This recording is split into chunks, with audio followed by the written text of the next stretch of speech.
I'm Becky Sayers, aka @MissSayers1, aka the passionately boring teacher, and this is my history how-to about knowledge organisers. So this is the sheet that I'm going to work through, and the first thing I want to talk about is what a knowledge organiser actually is.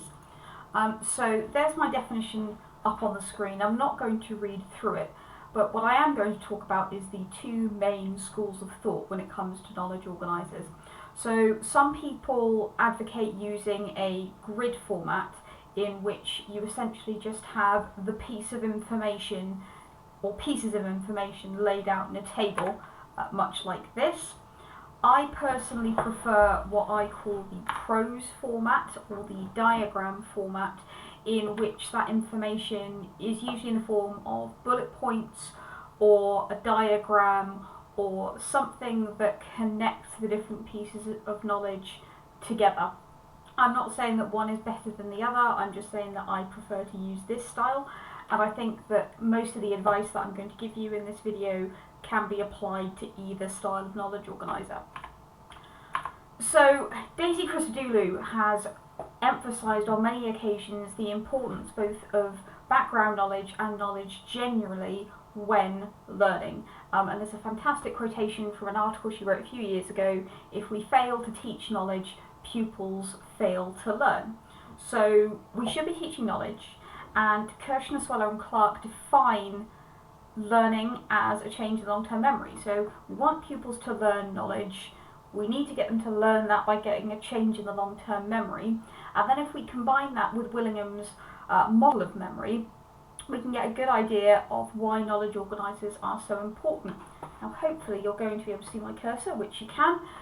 So essentially I view knowledge organisers as a way of defining the most important pieces of knowledge that should go through this cycle, and then using that knowledge organiser to make sure that it goes through that cycle as many times as possible, so that it gets embedded in the long-term memory. And there are a variety of different ways that this can be done.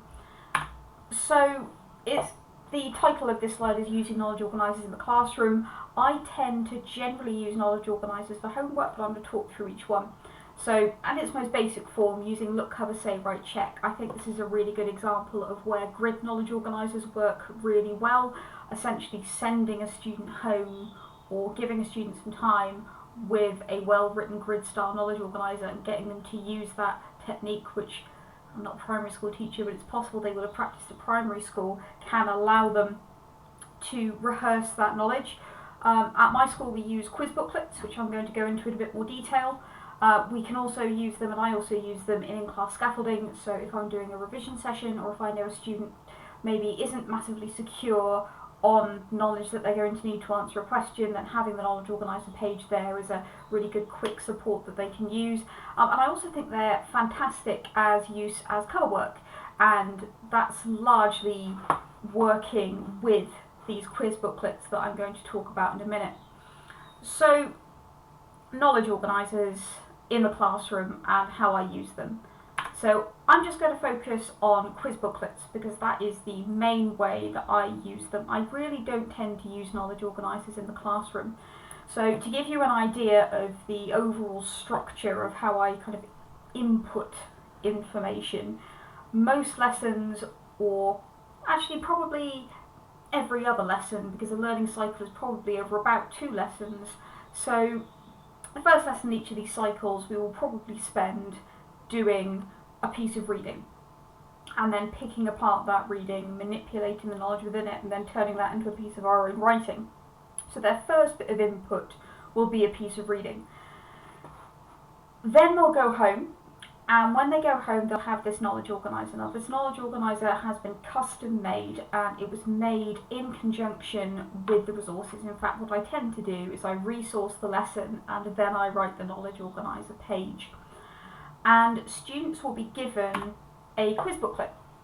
So the questions line up exactly with the knowledge organiser page, which lines up exactly with the knowledge that they were given in the lesson. You can ask pupils to write their own questions, and originally we did that. What we found was that it tended to emphasise the Matthew effect.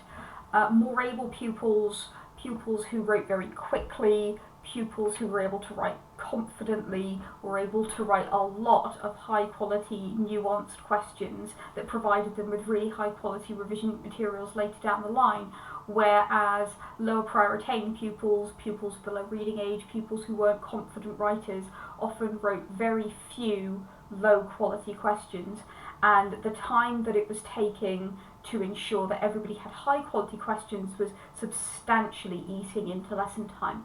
So that's why we give pupils our questions that we've written, to try and make sure that we ensure high quality for all students. So students will go home, they will, in fact, there we go, I have the instructions, they'll go home, read the knowledge organiser, explain the knowledge organiser from memory to someone else, and then with the knowledge organiser in front of them, they'll answer the questions in the quiz booklet. That's kind of the first round of homework. They'll bring that booklet in, I'll check that they've done it, and then we'll mark those answers as a class, and every teacher is provided with a pre-written answer booklet to make that as consistent and easy as possible. Once they've done that first round and they have a set of correct answers in their quiz booklet, they will then go back and use that quiz booklet to do what we call re-quizzing. So it's a similar process, except this time pupils are doing it entirely from memory on scrap paper, and it is very much focused on retrieval practice. And then if they need further support, or if they don't understand one of the answers in their quiz booklet, they can go back to that knowledge organiser to support them further. This is also what we use for cover work, so we have a pre-printed set of answer booklets and knowledge organisers for all the previous topics that pupils have done, which are available for cover, which means that pupils will then spend that lesson, as long as it's a one-off cover, they will spend that lesson testing themselves on the knowledge of that knowledge organiser, and they have it there if they need it. So that's how we use knowledge organisers in lessons. In theory, if there's a grid format, it can be simplified using look, cover, say, write, check as well. So some do's and don'ts for knowledge organisers. First of all, I think it's really, really important that knowledge organisers are not standalone texts, which is going to come from the don'ts section. They've got to be well incorporated, customised documents that fit exactly with the input and the schema that has been established in lessons. So I think it's really important that you discuss your content with other teachers and take advantage of knowledge from other topics. So a really good example of this is one of the members of my team who is currently writing a knowledge organiser about the English Civil War, has had a lot of conversations, with the teacher who planned the unit on the Reformation in the previous year to make sure that they're taking advantage of prior knowledge that pupils will have, and they'll still have their quiz booklets and knowledge organisers from previous topics as well. This is a bit of a controversial one because, as I said, there's the grid format and then there's the prose format, the diagram format. I do think that knowledge organisers should have diagrams and graphic knowledge organisers to clarify complex concepts. Christodoulou talks a lot about this idea of building a schema and connecting knowledge together, and I think sometimes the grid format can make facts a little disconnected or abstract, and I think if you are going to go for the narrative or diagram style, then using the graphic organisers not only gives pupils the core knowledge that they need, but also helps to scaffold making those connections between those pieces of knowledge. And also including a keywords list, either for the subject generally or for the page itself. I tend to, if I go back to my example, I tend to include a keywords list for the page itself to make sure that those pupils who might have a lower reading age can access this as easily as possible. These definitions are centrally organised on a spreadsheet. They're the exact same definitions that we teach in lessons. They're the exact same definitions. There we go. That we've talked about when we've done readings in lessons. So our don'ts then. First of all, I would advise not to use off-the-shelf knowledge organisers because they will not line up with your schema, or they will only partially line up with your schema, which has the potential to be incredibly overwhelming for pupils. My experience, because I have done this in the past and it has gone badly, is that your higher priority pupils tend to panic and think, oh well, I've got to learn all of this as well, and maybe there's all this other stuff that I don't know that isn't on the knowledge organiser and this hasn't told me. Lower priority pupils tend to find it really overwhelming and find it too much of a barrier, and it makes it much more likely that they'll give in. Don't include long paragraphs. The point of knowledge organisers is not to get pupils to practice learning, it's to make that knowledge as accessible as possible, and so those bullet points of diagrams are really advisable. This is a really tricky one. Don't include information which is interesting rather than necessary. In my first round of knowledge organisers, I included things like interesting quotations, and again, it's just really overwhelming. And the question I ask myself when I'm writing a knowledge organiser is, am I expecting pupils to memorise this, or do pupils need to memorise this? If the answer is no, it doesn't need to be on the knowledge organiser. And that feeds in really well to that last bullet point, don't include further tasks on the page itself.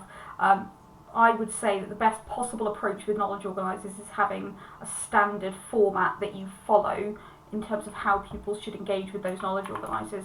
We have these 2 diagrams on the back of all of the quiz booklets, the back of the knowledge organisers. We have a display up in the corridor, we have a homework lesson for year 7, so it's absolutely crystal clear how pupils should be using those knowledge organisers, and it really minimises that margin of error but also allows pupils to engage with the content and feel successful. Okay, so that's all our do's and don'ts. So ways that it can be used and ways that I've used it in the past. I use a lot of flowcharts and graphic organisers to show causation. Timelines are really helpful for not just showing dates but showing how those dates fit together. Annotated maps, not just for geography but for history as well, and also key individuals. And in terms of further reading, Make It Stick, I think, is just generally really good for the principles that lie behind knowledge organisers. Similarly, Reading Reconsidered talks really well about the importance of background knowledge, and September 2018 of the Impact Journal of the Chartered College of Teaching had a really good article about knowledge organisers in them as well. So thank you so much for listening. If you have any questions, my Twitter handle is at the beginning of the video, it's @MissSayers1, and thank you so much for getting involved in the History How To's project. Okay, thank you.